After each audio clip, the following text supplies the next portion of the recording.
আসসালামু আলাইকুম।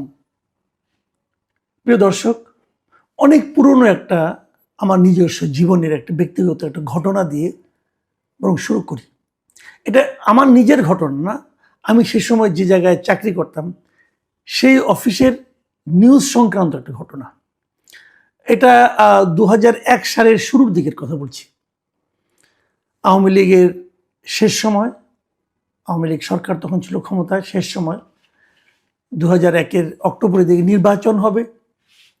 এ সময় আমরা দেখলাম যে আওয়ামী লীগের সেই সরকারের বিভিন্ন কর্মকর্তা, মন্ত্রী, এমপি এরা নানা ধরনের চুক্তি, নানা ধরনের কর্মকাণ্ড, নানা ধরনের অর্থনৈতিক আপনার প্রজেক্ট নিয়ে খুব দৌড়াদৌড়ি করছে। সে সময় আমি তখন চাকরি করতাম দৈনিক জনকণ্ঠে। সে সময় উপদেষ্টা সম্পাদক ছিলেন মিস্টার তোয়াব খান। তো তিনি বললেন যে আমরা যখন এরকম অনেক খবর আনা শুরু করলাম রিপোর্টার হিসেবে, উনি বললেন যে এগুলোকে আমরা একটা সিরিজ আকারে চালু করি। সেই সিরিজের উনি নাম দিলেন শেষ সময়ে যা পাই, এবং এই নামে ওই সিরিজটা চালু হলো। মানে শেষ সময়ে যে যতটুকু পারছে লুটপাট করে নিচ্ছে, এই হলো সেই সিরিজটার শিরোনাম এবং মোদ্দা কথা। এবং নানা ঘটনা সেখানে কিন্তু আমরা সিরিজ আকারে বিভিন্ন রিপোর্টার নিয়ে আসতাম এবং সেগুলো আমরা প্রচার করতাম। আমি ২০০১ সালের কথা বলছি, আর এটা ২০২৬ সাল। ২৫ বছর পরে এসে আমি ঠিক সেই একই জিনিস যেন দেখতে পাচ্ছি। একটা সরকার এসেছিল আমাদের এখানে, অন্তর্বর্তীকালীন সরকার। এ ধরনের সরকার আর কখনো আসেনি। এর আগে ১৯৯১ সালে আমরা একটা অস্থায়ী সরকার দেখেছি, নির্দলীয় সরকার দেখেছিলাম বিচারপতি শাহাবুদ্দিন আহমেদের নেতৃত্বে। তারপরে বিচারপতি হাবিবুর রহমানের নেতৃত্বে একটা অন্তর্বর্তীকালীন সরকার দেখেছিলাম। তারপরে বিচারপতি লতিফুর রহমানের নেতৃত্বে আরেকটা অন্তর্বর্তীকালীন সরকার দেখেছিলাম। এরপর ফখরুদ্দিন আহমেদের নেতৃত্বে আরেকটা অন্তর্বর্তীকালীন সরকার দেখেছিলাম। এই কোনো সরকার নির্বাচনে নিজেরা অংশ নিত না, কিন্তু রাজনৈতিক দলগুলো যারা নির্বাচনে অংশ নিত তাদের নির্বাচনটা সুষ্ঠুভাবে সম্পন্ন করার জন্য যাবতীয় কাজ করত। তাদের চরিত্রটা ছিল এমন যে তারা একটা নির্বাচন অনুষ্ঠান করবে ৩ মাসের মধ্যে অথবা নির্দিষ্ট একটা সময়ের মধ্যে। যদিও ফখরুদ্দিন আহমেদ সরকারটা বেশ লম্বা সময় ছিল, আগেরগুলো সব ৩ মাসই ছিল। ৩ মাসের মধ্যে তারা একটা সুষ্ঠু নির্বাচন করত, এবং এই নির্বাচন করার জন্য তারা একটা ছোট মন্ত্রিসভা গঠন করত, উপদেষ্টা মণ্ডলী। তারা কেবল রুটিন ওয়ার্কগুলি করত, আর কোনো বড় কাজ করতো না। কোনো নীতি নির্ধারণী কাজ তারা করতেন না, কেবল রুটিন কাজগুলো করতেন এবং নির্বাচনটা শেষ করে তারা চলে যেতেন। এই যে আজকে ডক্টর মোহাম্মদ ইউনূস, উনিও এরকম একটা অন্তর্বর্তীকালীন সরকার, একটা তত্ত্বাবধায়ক সরকারের উপদেষ্টা ছিলেন কিন্তু এক সময়। এবং তখন তিনিও ওরকম কেবল রুটিন কাজগুলি করেছেন, অন্য কোনো কাজ ওনাকে করতে হয় না, অথবা উনি করার প্রয়োজন বোধ করেন নাই। কিন্তু এবার আমরা একটা অদ্ভুত টাইপের অন্তর্বর্তীকালীন সরকার পেলাম। তারা নিজেরাই দাবি করলেন তারা অনেক কাজ করবেন, তারা রাষ্ট্রীয় কাঠামোর সংস্কার করবেন, জুলাই হত্যার বিচার করবেন এবং জাতীয় নির্বাচন করবেন। ঠিক আছে, আমি ধরে নিলাম এগুলোই তাদের অগ্রাধিকার। রাষ্ট্রীয় কাঠামো সংস্কারের জন্য সংস্কার কমিশন হলো, তারপর ঐক্যমত্য কমিশন হলো, এখন একটা গণভোটও তারা আয়োজন করছে। যদিও এটা নিয়ে অনেক বিতর্ক আছে, এইভাবে করা যায় কিনা সেটা নিয়েও বিতর্ক আছে। জুলাই হত্যার বিচার, ওটাও অত্যন্ত তড়িঘড়ি করে তারা করার চেষ্টা করছেন। এই বিচার শেষ পর্যন্ত কতটুকু কি আন্তর্জাতিকভাবে স্বীকৃতি পাবে কি পাবে না সেটা নিয়ে আরেক আলোচনা, সে আলোচনা আপাতত আমি করতেও চাই না। আরেকটা কি, জাতীয় নির্বাচন। ওনারা একটা নির্বাচনের তারিখ শেষ পর্যন্ত ঘোষণা করেছেন। এ মাসের ১২ তারিখে সেই নির্বাচন হবে এবং ঠিক ১ সপ্তাহ বাকি আছে। ঠিক এই সময়কে আমরা নিশ্চয়ই শেষ সময় বলতে পারি। এই শেষ সময় এসে তারা কি করছেন, একের পর এক চুক্তি করছেন, এবং প্রত্যেকটা চুক্তি বেশ বড় বড় অর্থের চুক্তি। যেমন কিছু সামরিক চুক্তি করছেন, চীন থেকে ড্রোন, মানে ওদের সঙ্গে চুক্তি করছেন তারা এখানে একটা ড্রোন কারখানা তৈরি করবেন। বিশাল ইনভলভমেন্ট, এখানে কিন্তু অর্থনৈতিক ইনভলভমেন্ট আছে। পাকিস্তান থেকে JF-17 থান্ডার যুদ্ধ বিমান তারা কিনবেন। চীন থেকে JS-10C যুদ্ধ বিমান কিনবেন। ইউরোপীয় কনসোর্টিয়াম থেকে ইউরোফাইটার টাইফুন যুদ্ধ বিমান কিনবেন। দক্ষিণ কোরিয়া থেকে সাবমেরিন কিনবেন। তুরস্ক থেকে T-129 অ্যাটাক হেলিকপ্টার কিনবেন। যুক্তরাষ্ট্র থেকে ব্ল্যাক হক মাল্টি রোল হেলিকপ্টার কিনবেন, এবং ৬৫০ কোটি টাকায় যুদ্ধজাহাজ যে খালিদ বিন ওয়ালিদ যেটা আছে তার সক্ষমতা বাড়ানোর কাজ করবেন, মানে আর্মি, নেভি এবং এয়ারফোর্স এই সবগুলির জন্য বিপুল অঙ্কের কেনাকাটা করছেন। একটা কথা মাথায় রাখবেন, এই যে সামরিক কেনাকাটা আছে না, এগুলো কোনো অডিট টডিট হয় না, এগুলো নিয়ে কেউ কোনো প্রশ্নও করতে পারে না। 5 টাকার জিনিস আপনি কি 5 লাখ টাকায় কিনেছেন, নাকি 5 টাকার জিনিস 6 টাকায় কিনেছেন, নাকি 5 টাকার জিনিস বার্গেন করে 4 টাকায় কিনেছেন, এটা নিয়েও কোনো আলোচনা হয় না, কখনোই হয়নি, আগামীতেও হবে না। সামরিক কেনাকাটা এরকমভাবেই হয়। এই কেনাকাটাগুলি খুব গুরুত্বের সঙ্গে করছেন। কে করছেন? এর সঙ্গে মূলত লোককে, অবশ্যই সেই বাহিনীগুলি তো আছেই, তার সঙ্গে এগুলো আমাদের যিনি নিরাপত্তা উপদেষ্টা আছেন মিস্টার খলিলুর রহমান, তিনি হলো এই কাজগুলোর মধ্যমণি অবস্থায় আছেন, কেনাকাটা করছেন। এই শেষ সময়ে উনি কেন কিনছেন এগুলো?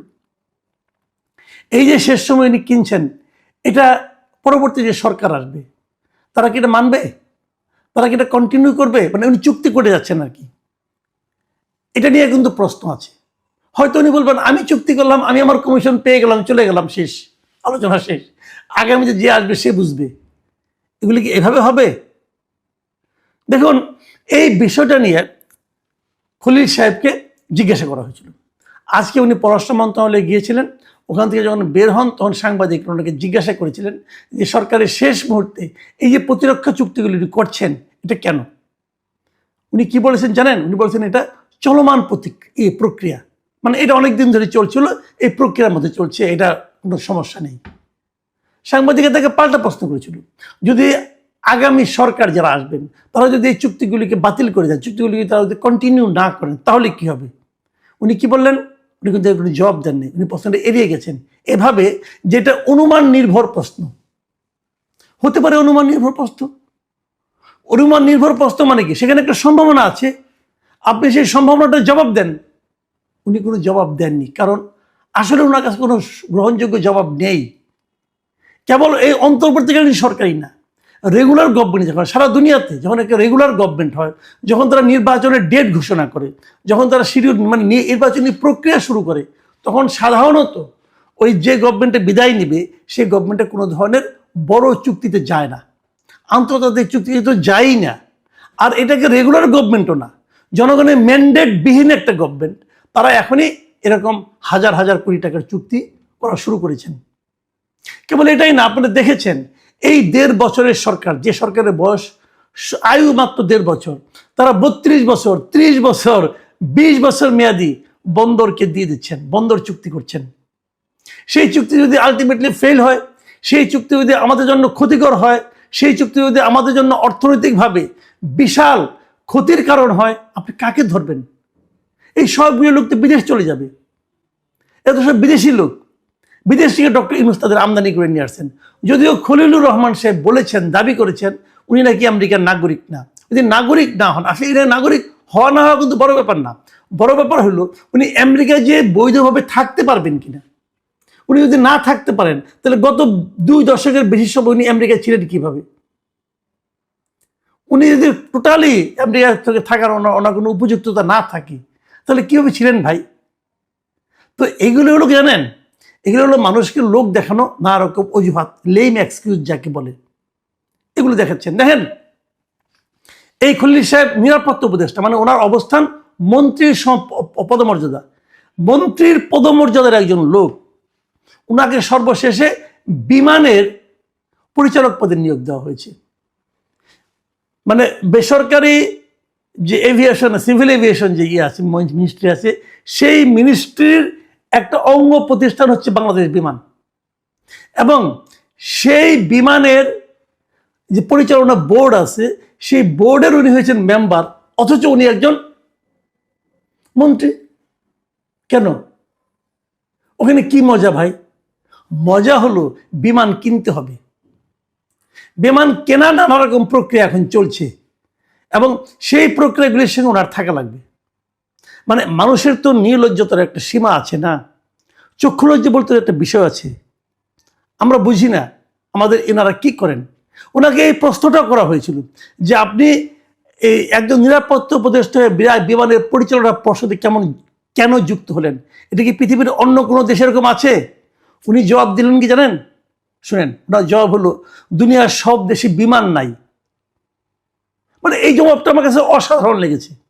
আসলেই দুনিয়ার সব দেশে বিমান নাই, কারণ দুনিয়ার সব দেশে যে সমস্ত এয়ারলাইন্স আছে এক একটা তো এক এক নাম। কোনোটা সাউদিয়া, কোনোটার নাম হলো অ্যারোফ্লোট, অথবা কোনোটার নাম হলো সিঙ্গাপুর এয়ারলাইন্স। এক একটা এক এক নাম। বিমান নামে কোনো এয়ারলাইন্স থাকার কোনো কারণও নাই। এয়ার ইন্ডিয়া আছে ইন্ডিয়াতে, তো বিমান নামে তো মানে আপনার এয়ারলাইন্স থাকার কথাও না। কিন্তু উনি কিন্তু ওই অর্থে বলছেন বলে আমার কাছে মনে হয় না। আমার কাছে মনে হয় যে বিমানে যে লুটপাট করা যায় এরকম পৃথিবীর আর কোনো দেশের এয়ারলাইন্সে করা যায় না। কাজে এখানে ওনাকে দরকার। সব দেশে, দুনিয়ার সব দেশে বিমান নাই। কি অসাধারণ উত্তর! মানে এই জবাব শোনার পর আপনি হাসবেন নাকি কাঁদবেন?